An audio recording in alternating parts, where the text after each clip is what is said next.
கடவுளின் அருளால் தமிழ் பேசும் அனைத்து நல்ல உள்ளங்களுக்கும் வணக்கம்.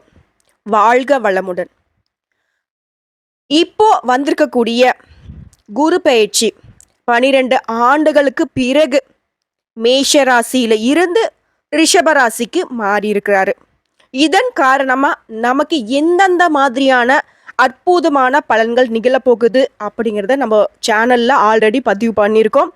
பார்த்துருந்தீங்க அப்படின்னாக்க நன்றிங்க. பார்க்காத அன்பர்களாக இருந்தீங்கன்னாக்க சேனலில் வீடியோஸ் இருக்குது, நிச்சயமாக பார்த்து இந்த குரு பயிற்சி உங்களுக்கு இந்த மாதிரியான அற்புதமான பலன்களை கொடுத்துருக்குங்கிறத தெரிஞ்சுக்கோங்க. சரிங்க, அது ஒரு பக்கம் இருக்கட்டும். இந்த மாதத்துடைய தொடக்கத்தில் 1ஆம் தேதியே நடந்திருக்கக்கூடிய இந்த குரு பயிற்சி ஒரு பக்கம் இருந்தாலும் இந்த மாதத்தில் இன்னும் சில கிரக பயிற்சிகள் நடைபெற போகுதுங்க. அந்த விதத்தில் புதன் பகவான், சுக்கிர பகவான், சூரிய பகவான், இந்த 3 கிரகங்களுடைய பெயர்ச்சி நடைபெற போகுது. இவர்களுடைய பெயர்ச்சி பொதுவா நம்முடைய எல்லாருக்குமே குடும்பம், தொழில், வியாபாரம் இதை எல்லாத்தையும் மாற்றக்கூடிய அமைப்பு இவங்களுக்கு இருக்குங்க. இதன் காரணமா யாருக்கெல்லாம் அதிர்ஷ்டமான பலன் கிடைக்க போகுது அதை தெளிவா தெரிஞ்சுக்கலாங்க. அதுக்கு முன்னாடி இந்த மே மாதத்துல 3 கிரக பயிற்சி நடக்க போகுதுன்னு நான் சொன்னேன். அது எந்தெந்த தேதியில எந்தெந்த கிரகங்கள் பயிற்சி ஆகுறாங்க அதையும் தெளிவா பார்க்கலாங்களா? மே மாதத்துடைய முதல் நாளாக இருக்கக்கூடிய மே 1ஆம் தேதி குரு பகவான் மேஷ ராசியிலிருந்து ரிஷப ராசிக்கு பயிற்சி அடைஞ்சிட்டாரு. அடுத்ததா வரக்கூடிய மே மாதம் 10ஆம் தேதி மேஷ ராசிக்கு புதன் பகவான் பயிற்சி ஆகிறாரு. அடுத்ததான் மே 14ஆம் தேதி சூரிய பகவான் மேஷத்துல இருந்து ரிஷபத்துக்கு மாற போறாரு. இவரை தொடர்ந்து மே 19ஆம் தேதி ரிஷபத்திற்கு சுக்கிர பகவான் பயிற்சியாகி, அவர் ஆல்ரெடி பார்த்தீங்கன்னாக்கா சுக்கிர பகவான் தான் ரிஷப ராசிக்கு அதிபதி இல்லையா? ஸோ அவர் பார்த்தீங்கன்னாக்கா அவருடைய இடத்துக்கு அதிபதியாக சஞ்சரிக்க இருக்காருங்க. இவரை தொடர்ந்து மே மாதத்தினுடைய இறுதி நாளாக இருக்கக்கூடிய மே 31ஆம் தேதி புதன் பகவான், புத்திக்கு அதிபதியாக விளங்கக்கூடிய புதன் பகவான் ரிஷபத்துக்கு பயிற்சியாகிறாரு. இந்த கிரகங்களுடைய பயிற்சினால எந்தெந்த ராசிக்கு அதிர்ஷ்டம் ஜொலிக்கும் அப்படிங்கிறத தெளிவா பார்க்கலாம். அந்த வகையில் மனசுல எப்பவுமே ஒரு துணிவோடையும் எதையுமே செஞ்சு முடிக்க முடியும் ஆற்றலும் அதிகம் பெற்ற மகர ராசி அன்பர்களே, எப்பவுமே கையில் 10 பைசா இல்லாமல் இருக்கட்டும், எவ்வளோ பெரிய கோடீஸ்வரனாக இருந்தாலும் சரி, அவங்கக்கிட்ட கண்ணை பார்த்து தைரியமாக பேசக்கூடியவங்க நீங்கள் தான். பணம் இருந்தால் என்ன, அவங்க பாக்கெட்டோடு இருக்கட்டும், அதுக்காண்டி கூழ கும்பிடலாம் போட முடியாது அப்படின்னு தன்னுடைய உழைப்பை மட்டுமே நம்பி வாழக்கூடிய மகர ராசிக்காரர்களுக்கு இந்த மாதம் எப்படி இருக்கு? வாழ்க்கையே வரமா சாபமானு கூட சில சமயங்களில் நீங்கள் யோசிச்சிருப்பீங்க. ஆனாலும் தோல்விகள் வந்தால் மற்றவங்கிட்ட ஒத்துக்கிட்டு அழுகக்கூடிய பழக்கமோ புலம்பக்கூடிய பழக்கமோ உங்களுக்கு எப்பவுமே கிடையாது. ஸோ அந்த வகையில் ஒவ்வொரு நாளையும் பல போராட்டங்களுக்கு அப்புறமா கடந்து வந்துக்கிட்டு இருக்கீங்க. ஒரு நாள் நமக்கும் எல்லாமே நல்லதாகவே நடக்குன்ற நம்பிக்கையில் தானே வாழ்ந்துட்டுருக்கீங்க. அந்த நம்பிக்கைக்கு இன்னும் தெம்பூட்டக்கூடிய விதத்தில் தான் இந்த மே மாதம் வந்திருக்குங்க. அது என்ன தெளிவாக பார்க்கலாங்க. அதுக்கு முன்னாடி நம்ம சேனலில் பார்க்கக்கூடிய மகர ராசி அன்பர்கள் நீங்களாக இருந்தீங்கன்னாக்க இந்த வீடியோ பதிவை பார்க்கக்கூடிய இந்த தருணத்தில் சொல்லுங்கள், ஓம் சிவபெருமானை போற்றி போற்றின்னு. ஏன் சொல்கிறேன் அப்படிங்கிறத பின்னாடி நான் சொல்கிறேங்க. முடிஞ்சதுன்னா கமெண்ட் பாக்ஸ்லேயும் பதிவிடுங்க. நிறைய விஷயங்களை நாம் இந்த வீடியோ பதிவில் பார்க்க போகிறோம். ஒவ்வொரு நாளும் வாழ்க்கையில் ரொம்ப முக்கியமான நாட்கள் தான். அந்த வகையில் நீங்கள் அதிகமாக உழைக்கக்கூடியவங்க. ஆனால் இந்த உழைப்பின் காரணமாக உங்களுக்கு வாழ்க்கையில் முன்னேற்றம் இருக்குமா அப்படின்னா அது கேள்விக்குறிதான். ஏன்னா ஸ்மார்ட் ஒர்க்குக்கும் கடின உழைப்புக்கும் வித்தியாசம் இருக்கு இல்லையா? நீங்கள் ரொம்ப கடினமாக உழைக்கிறீங்க, இதனால் முயற்சி அப்படிங்கிறது பார்த்தீங்கன்னாக்கா ரொம்ப தூரமாக இருக்குது, வெற்றியை ரொம்ப தூரமாக வச்சுருக்கு. ஸோ அதை ஸ்மார்ட்டாகவும் ஒர்க் பண்ண கொஞ்சம் கற்றுக்கோங்க. இந்த மாதத்தை பொறுத்த வரைக்கும் வீண் கவலைகள்லாம் மனசில் வந்து போகுங்க. அதவே நினச்சிக்கிட்டும் சில சமயங்களில் வருத்தப்படுவீங்க. ஏன் கவலையாக இருக்குங்கிறத உங்களுக்கே புரியாது. ஓகேங்களா? அந்த மாதிரி சமயங்களில் கோயிலுக்கு போகிறது, பிடிச்ச பாடல்களை கேட்குறது, இந்த மாதிரி விஷயங்களில் மனசை ஈடுபடுத்திக்கோங்க. நினைச்ச காரியத்தை எல்லாம் இந்த மாதங்களில் செய்து முடிப்பீங்க, அதுவும் வேகமாக. மற்றவங்களுடைய சவால்களை சர்வ சாதாரணமாக வெற்றி கொள்வீங்க.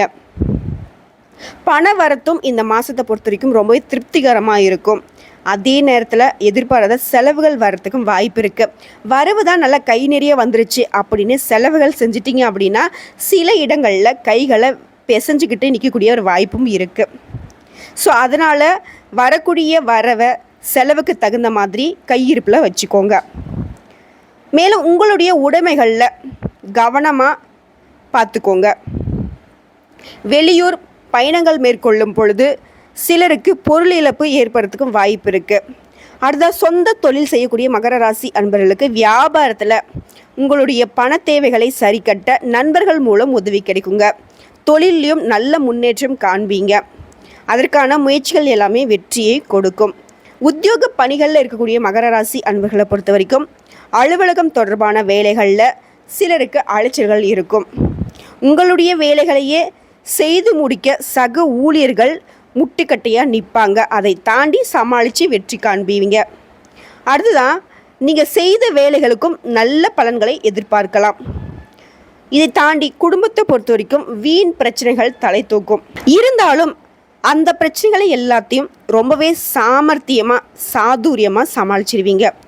அந்த கணவன் மனைவிக்கிடையே இருந்து வந்த பழைய விஷயங்களை எல்லாம் பேசாமல் இருக்கிறது ரொம்பவே நல்லது. அதை நீ பண்ண, இதை நீ பண்ண, அதை நீ செஞ்ச, உங்கள் வீட்டாளுங்க அப்படி இப்படி அப்படின்னு சொல்லிட்டு முடிஞ்சு போன விஷயத்தை பேசி வீண் விவாதங்கள் வேண்டாம். ஓகேங்களா? முடிஞ்சு போன விஷயங்கள் முடிஞ்சதாகவே இருக்கட்டும். கணவன் மனைவி உறவுக்குள்ள முடிஞ்சு போன விஷயத்த பேசிட்டீங்க அப்படின்னா உங்களுக்குள்ள ஒற்றுமை இல்லாமல் போகும். ஸோ இந்த விஷயத்தை விட்டுட்டீங்க அப்படின்னாக்க ஒற்றுமை பலப்படும், அந்யோன்யம் அதிகரிக்கும். புரியுதுங்களா? அடுத்த உடல் ஆரோக்கியத்தில் கவனம் தேவைங்க. அடுத்ததா குழந்தைகளை பொறுத்த வரைக்கும் அவர்களுடைய செயல்பாடுகள் உங்களுக்கு மகிழ்ச்சியை உண்டாக்கும். பெண்களாக இருந்தீங்க அப்படின்னாக்க உங்களுக்கு பண வரத்து திருப்திகரமாக இருக்கும். நகை நட்டு வாங்கிறதுக்கான யோகமான அமைப்பும் இருக்குது. உங்களுக்கும் அதே தான் சொல்கிறோம். பயணங்களின் போது உங்களுடைய பொருட்கள் மீது கவனம் தேவை.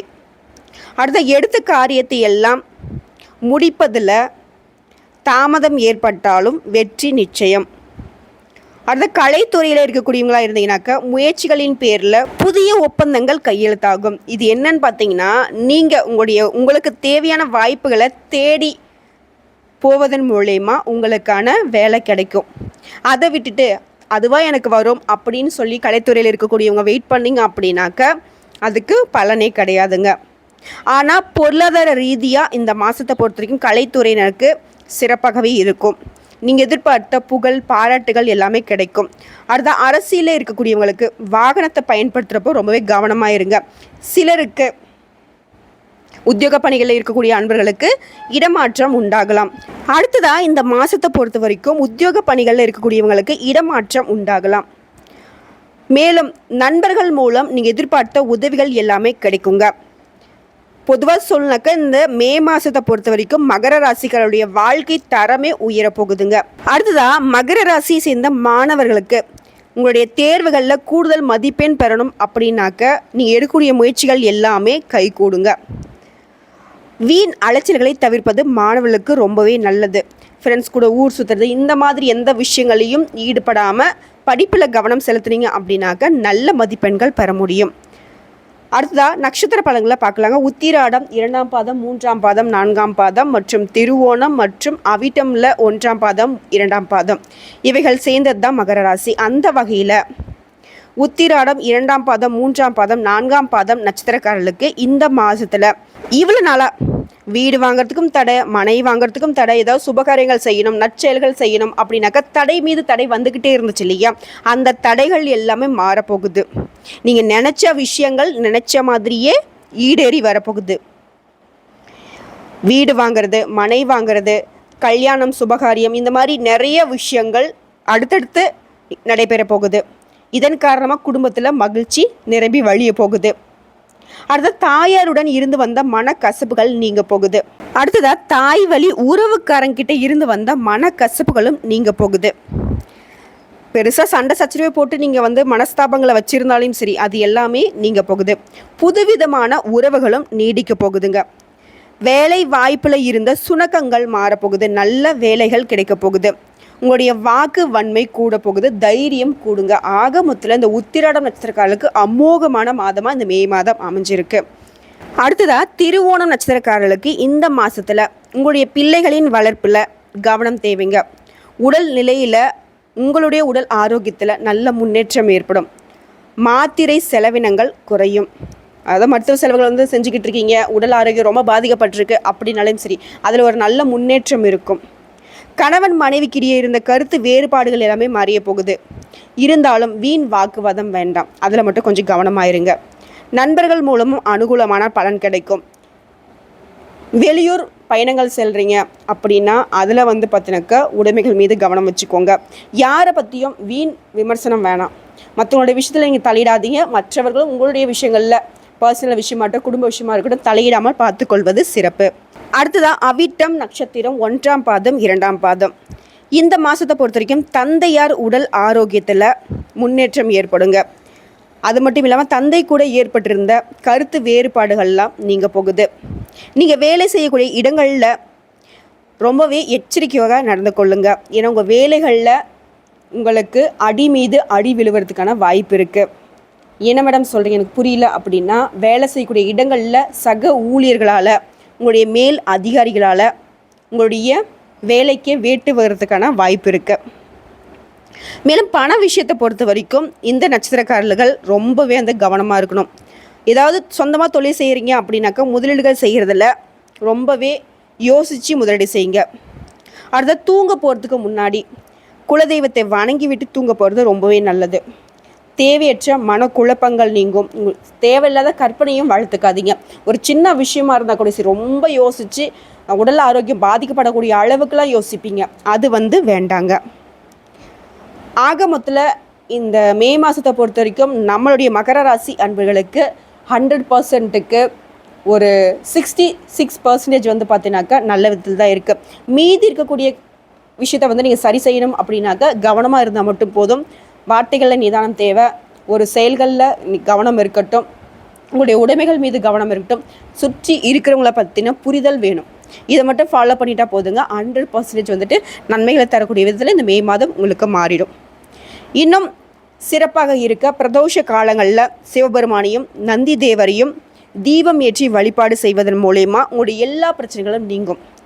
எங்கும் வெற்றி, எதிலும் வெற்றியை கொடுப்பார் சிவபெருமான். மனசுக்கு நிம்மதியை நிலைநாட்டுவார். அடுத்த வரக்கூடிய சந்திராஷ்டம நாட்கள்னு பார்த்தீங்கன்னாக்கா 16, 17ஆம் தேதிகள் இருக்கிறதுனால அந்த நாட்களில் தேவையில்லாத வீண் வாக்குவாதங்கள் வேண்டாம். வெளியூர் பயணங்கள் வேண்டாம். தொழில் ரீதியாக முதலீடுகள் பண்ணுறது, புதுசாக முயற்சிகள் செய்கிறது, சுபகாரிய பேச்சுவார்த்தைகள் ஏதாவது இருந்துச்சுனாக்கா அதை தள்ளி போடுங்க, தவறே கிடையாது. உங்களுக்கு எந்தெந்த விஷயங்களில் பார்த்தீங்கன்னாக்கா நீங்கள் ரொம்ப ஓவராக உழைப்பை போடணும், நீங்கள் அந்த இடத்துல பேசணும் அப்படின்னாக்கா அந்த நாட்களில் தள்ளி போடுங்க. அதுதான் அதிர்ஷ்டமான நாட்கள்னு எடுத்துக்கிட்டோம்னாக்கா வரக்கூடிய 21, 22ஆம் தேதிகளில் ரொம்பவே அதிர்ஷ்டமான நாட்கள் இருக்குது. இதை பயன்படுத்திக்கோங்க. இன்னும் சிறப்பாக இருக்க ஒரே வழி தான், தினமும் காலையில் வீட்டில் பூஜை செஞ்சுட்டு சிவபெருமானுடைய நாமத்தை ஓம் சிவபெருமானை போற்றி போற்றி அல்லது ஓம் நமக் சிவாயன்னு சொல்லிட்டு அன்றாட வேலைகளை தொடங்க. ஒவ்வொரு நாளும் உங்களுக்கு நல்லதே நடக்கும், நல்லது மட்டுமே நடக்கும்னு சொல்லிட்டு இந்த வீடியோ பதிவை இதோட முடிச்சுக்கிறேங்க. இந்த வீடியோ பதிவு உங்களுக்கு பிடிச்சதுனாக்கா நம்ம வீடியோக்கு லைக் பண்ணுங்கள், நம்ம சேனலை சப்ஸ்கிரைப் பண்ணுங்கள். மேலும் பிடிச்சதுனாக்கா உங்கள் ஃப்ரெண்ட்ஸ் அண்ட் ஃபேமிலிக்கு ஷேர் பண்ணுங்கள். வாழ்க வளமுடன்.